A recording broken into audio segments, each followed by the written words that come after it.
It's official. The footage confirms it. Like the saying goes, there's none so blind as those who will not see. This saying has lasted for generations because it reflects an undeniable truth. Today we have to show you images that we wish we didn't have to.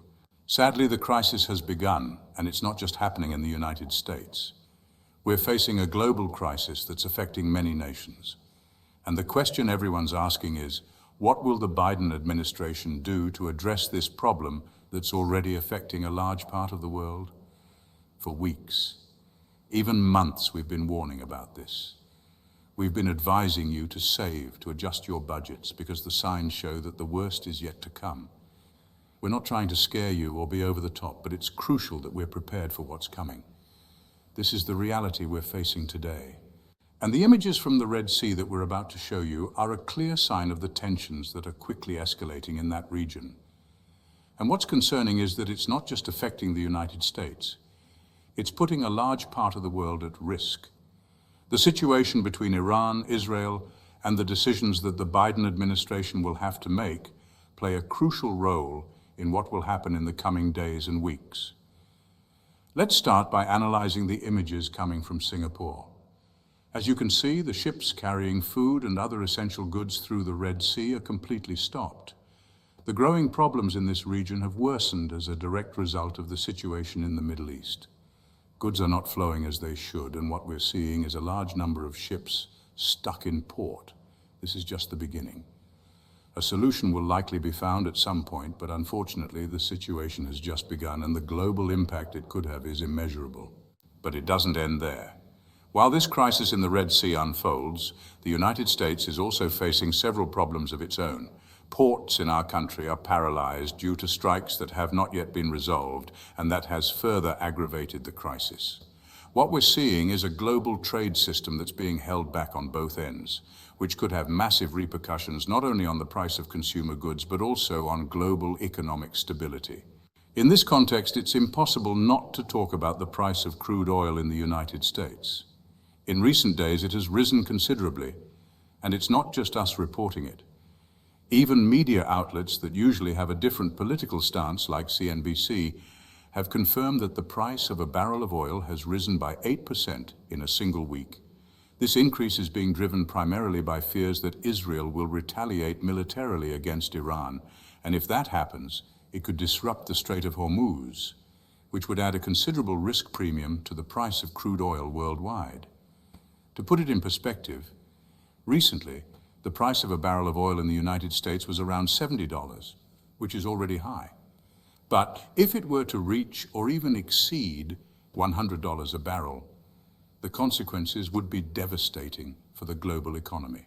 This would have a direct impact on inflation, which has already been the highest in the last 48 years.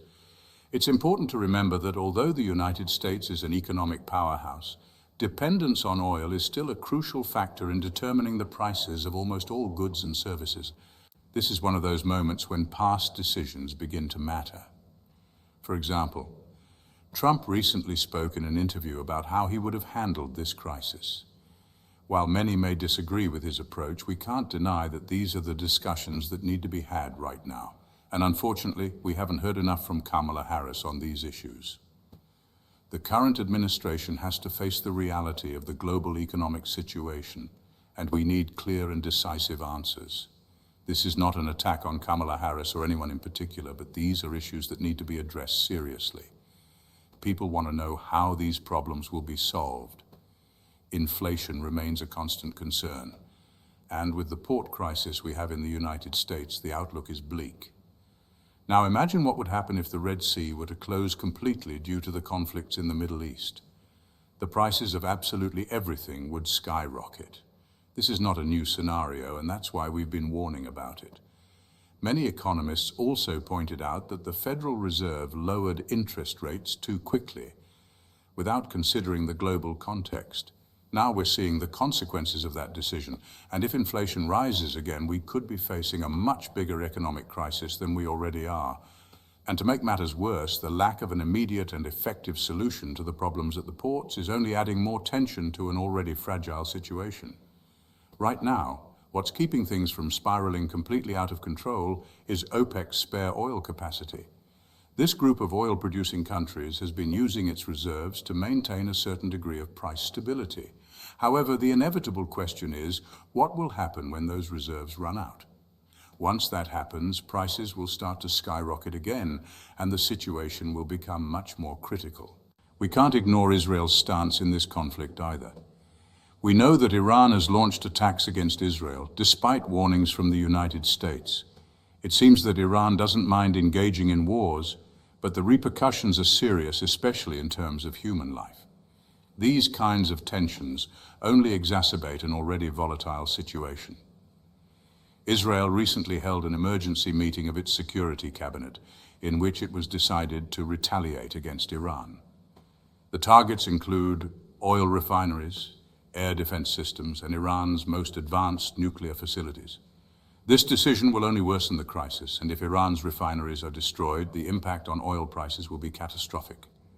We must remember that the Biden administration made decisions in the past that have contributed to the current situation. Many contracts and permits to drill for oil on US soil were cancelled, which has left us more dependent on foreign energy sources at times like these. If Iran's refineries are destroyed, the price of crude oil will skyrocket even further, and the economic consequences will be immeasurable. When asked if he supported an Israeli attack on Iran's nuclear facilities, Biden said no. However, he acknowledged that Israel has the right to defend itself, although he asked that it do so proportionally. But the question remains, how will this impact the rest of the world? You were warned that this situation was coming. Global tensions are rising and conflicts are multiplying. This is not about alarming or spreading panic, but about staying informed about what's happening. Those who prefer to ignore reality can do so, but those who want to be aware of the truth must be prepared for what's to come. We are in the midst of a global crisis, and if things don't change radically, the outlook is bleak. It remains to be seen what will happen in the next elections, because the future of the global economy is at stake. Share this information, subscribe to the channel if you haven't already, and we'll see you in the next video. Stay informed, because this crisis is just beginning.